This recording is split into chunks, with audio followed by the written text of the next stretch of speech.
Welcome to the Ntala show. I am for Clodine Ntala, your host, and with me here today is St. James Amahnui of the Praiz Systems. You must have read about him on our Facebook page by my colleague Moni Emma. So he's here today live to tell us what the Praiz Systems is all about. Good afternoon, James. Good afternoon. This is Ntala. Thanks for honoring our invitation. Oh, you're welcome. You're welcome. I must say you look real good. You too. Good. Okay, so we've heard and read about the Praiz System, and we'll be getting from the horse's mouth what the Praiz System is actually all about today. So what is the Praiz System all about? Well, okay, thank you very much for actually having me on the show.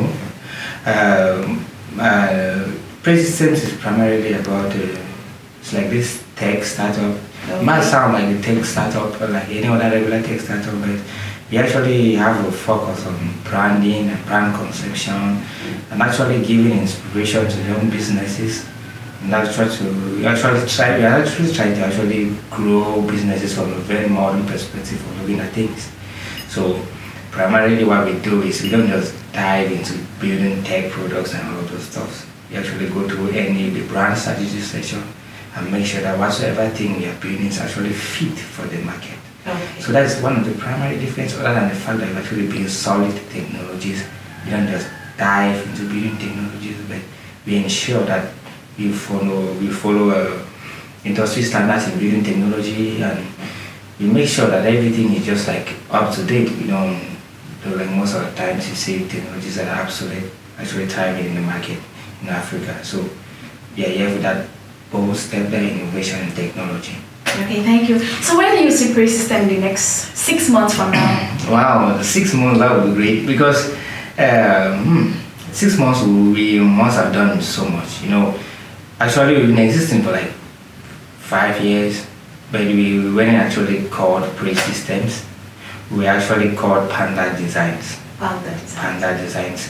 So, because at first we were just into print design and actually doing user interfaces and all of that stuff, and just a little bit of technology, because actually at that time we actually felt like Cameroon never really needed so much technology. You know, people still have a barrier to get into technology today. But later on we found like, okay, we need to innovate, we need to do more stuff. We started getting into software more and more, building software, we had talent. We're getting graduates to come and showcase whatsoever thing they have and they can do, and then we integrated them into the team, and right now we have a pretty much solid team. So in the next 6 months we have like 7 projects we'll be launching in the next 6 months. I'm excited to actually announce my recent partnership with AWA. This women empowerment program. AWA will build a platform to actually empower women and support women in agriculture and art in Africa. That is financially and all of that stuff, and actually educate them on the benefits of that stuff. And based on in-house projects, we actually have quite a lot of in-house projects we'll be building, actually transform the way the nation actually looks at technology. So we have projects on education, we have projects on health, we have projects on banking and finance, like mobile banking, we have projects on real estate, we have projects on construction, we have projects on nutrition and stuff like that. But there are quite a number of them, but we actually selected 7, and we're actually going to be developing the 7 in order to actually change the way we look at technology in Africa.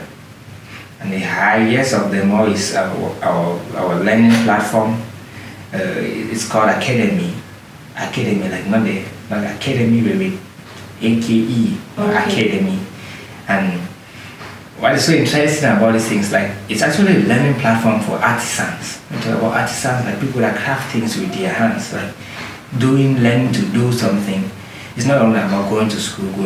All of us know in Africa it's not about what we need, it's not all about education right now. Naturally. So we are actually so excited on working on this project, and actually took a chance on my interns, because I had like 8 people in our establishment coming for internship. So they were like one of the people, like the group of typical example of people actually need a platform like this, learning online, but not only learning online to just write stuff and write exams, but learning to do stuff. So I really feel like that's a great transformation that's going to be that's going to be created for people. if you're educated or you're not educated, system is still for you. Because despite the fact that we actually focus on vocational courses and artisans kind of stuff like crafting things with your hands, we also offer like the typical curriculum for secondary and high school education, so that maybe if you're not privileged to actually get into prestigious institution of any kind, we can actually help you prepare for exams and all that stuff through the platform. Okay, thank you. Okay, I know building Praiz System, you must have encountered some challenges along the line. I think you would love to share some of those challenges with us, and how do you think Ntala Show can be of help to you?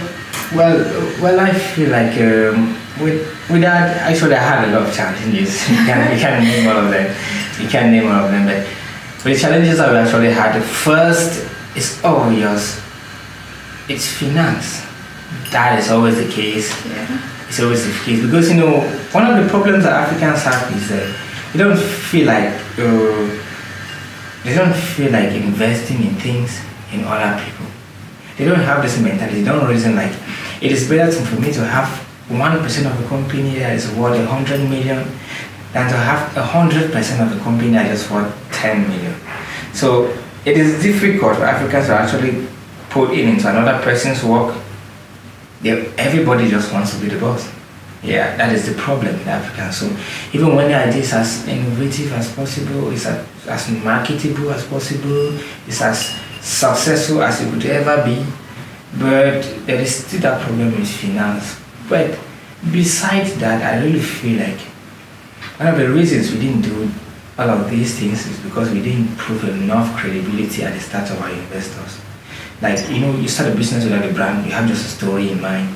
You don't have like a physical product to actually show someone to persuade the person. And moving around with files and ideas in written format, that's not a product, that is just an idea.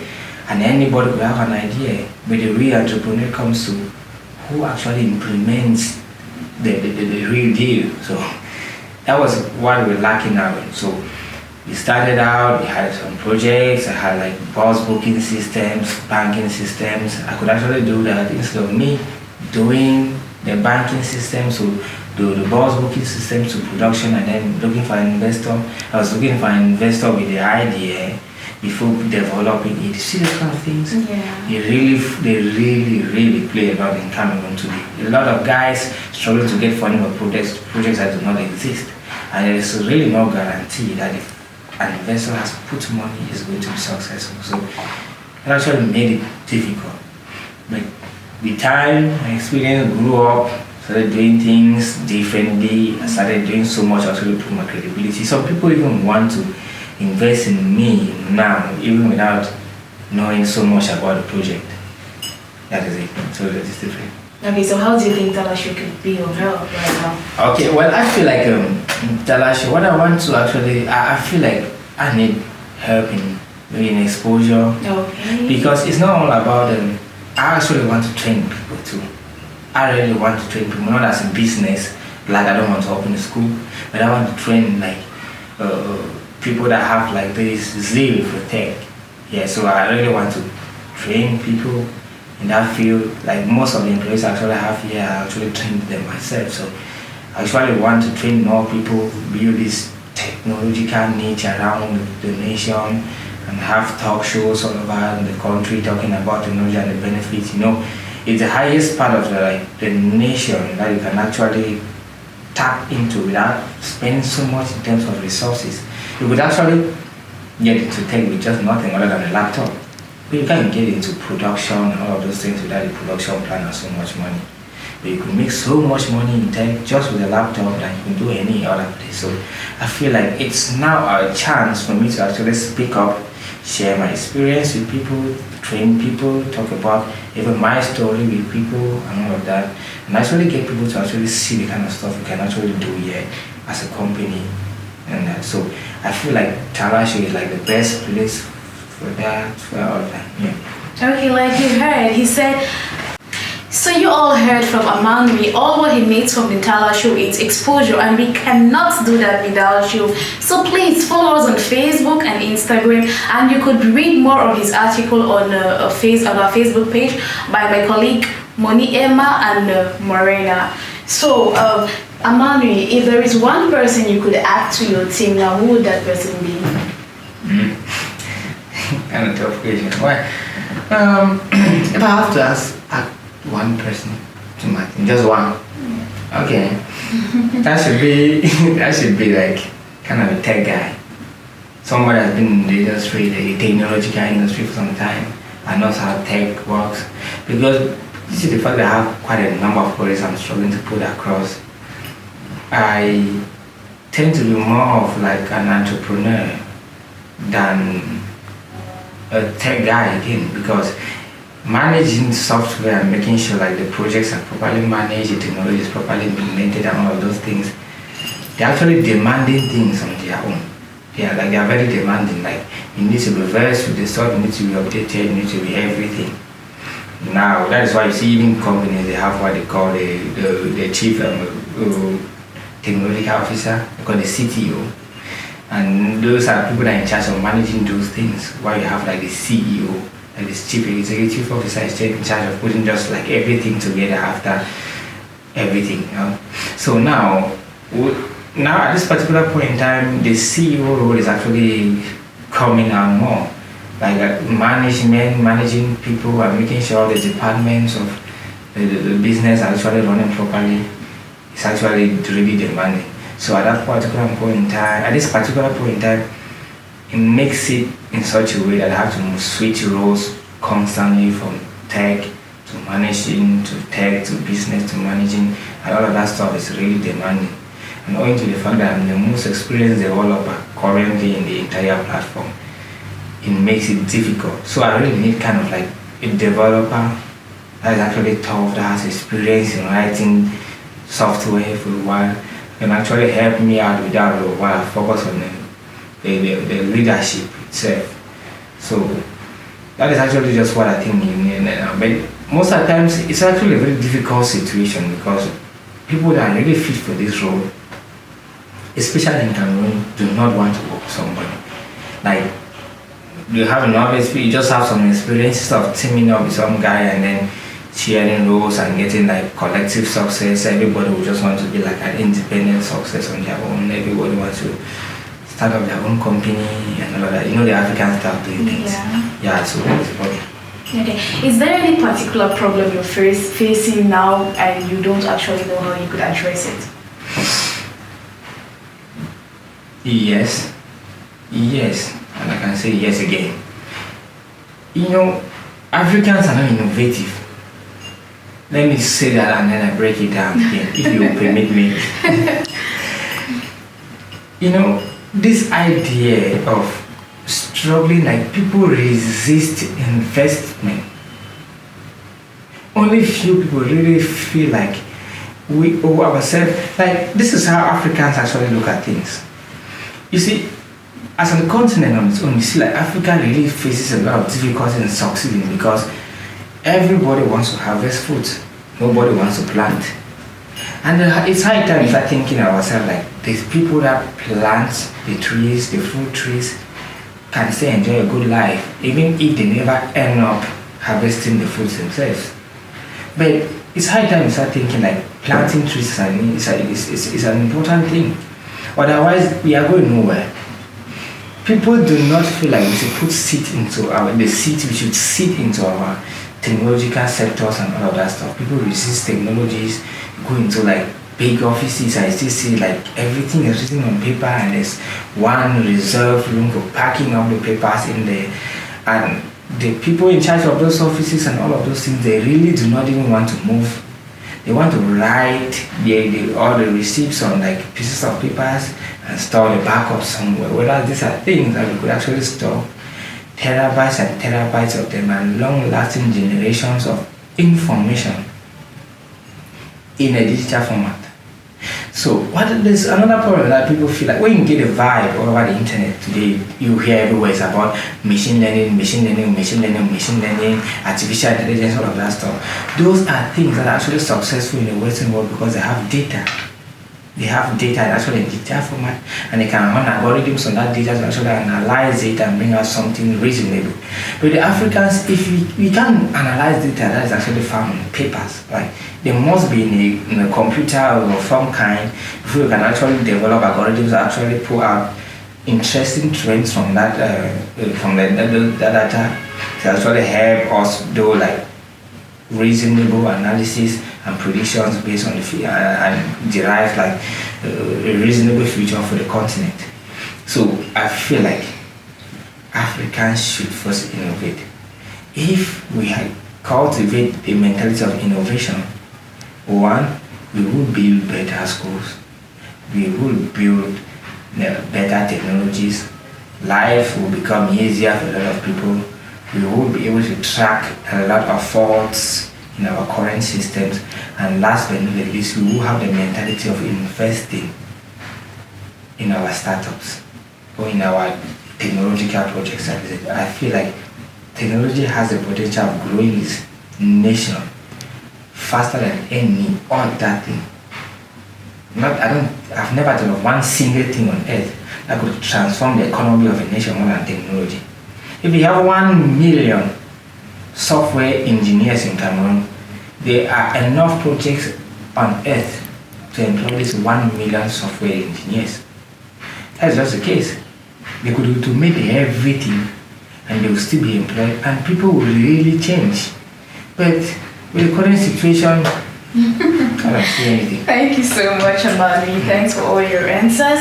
And I think we're coming to the end of the show. And I must say, I'll be coming for the training as well because I think there are a lot of things I want to learn from you. Right. So I believe there are some people out there who equally want to come for the training and want to learn more from you. So how can we get to you? Well, if you want to get to me, like, okay, first, like, this is Praiz Systems, but we actually started like a subsidiary company of Praiz Systems that is actually focused on branding and low-level technologies, like just branding and just a website, not so much into high-tech stuff and all of that. So it's called Vagali. So I feel like Vagali is more active because for everybody, we actually started that section of the company just to cater for just everybody. So it's at Vagali. You can get it at www.vagali.com. And if you go on that website, you're going to find all the links to get to us, our telephone numbers, our email address is actually on the website. Can you just give that again? Like www.vagali.com. Vagali as it sounds, Vagali. Okay. Right? And there you can even get you can get the tip of how we actually do projects in here, like how you look at our case studies, you can read through, you'll see how we take an idea from just an idea to production, making an app and making a website with that. You just have a few case studies documented there, so you can actually get a sense of how we actually take these decisions and how transformative we are in the technological industry. I am seriously not happy that I'm letting him go because I was learning a lot about building a website already, but we have to. Okay, so is there any other thing you want to tell them which I maybe did not ask you? Well, I feel like I want to tell people something. First, I want to address this idea to young startuppers. Yeah, if you are a startupper, please, if you are a if you are starting a business in fashion, don't take advice from a mechanic. Yes, do not take advice from a mechanic, because if a mechanic was a good fashion designer enough, maybe you will go start a fashion design firm. So don't, even if I don't say like disrespect your parents, but your parents have wisdom of humanity and there's the reality. Look for a mentor. Get a mentor, get a coach that is in your field and is successful in your field. First. Secondly, don't think that everything is out of Cameroon. That is an epidemic that is killing Cameroonians. They feel like everything is just out of Cameroon. Like what they need is a visa to just fly out and then go do it out there. Look, I have been writing technologies. I have clients out of Cameroon that appreciate my work. They live. I have clients in the US. All the technologists in the US, but they, for some reason, they work with me and they like my work. So I didn't go to the US to learn all of that stuff to be that good, and I'm still getting more and more. I'm learning every day. So it shouldn't be. It mustn't be out of Cameroon. That is just the last thing I do. And the very last, Any advice for them? work hard. Work hard.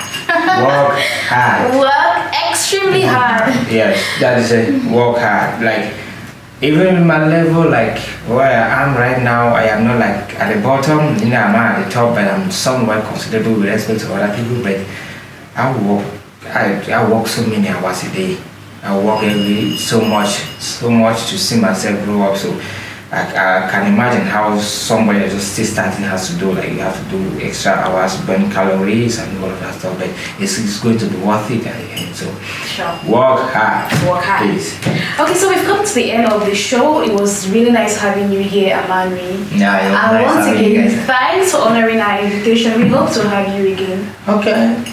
Okay, so we are done for today, and please follow us on our social media pages: Facebook, Instagram, Twitter, and LinkedIn for more information. Stay tuned for the next video. Love you. Ciao.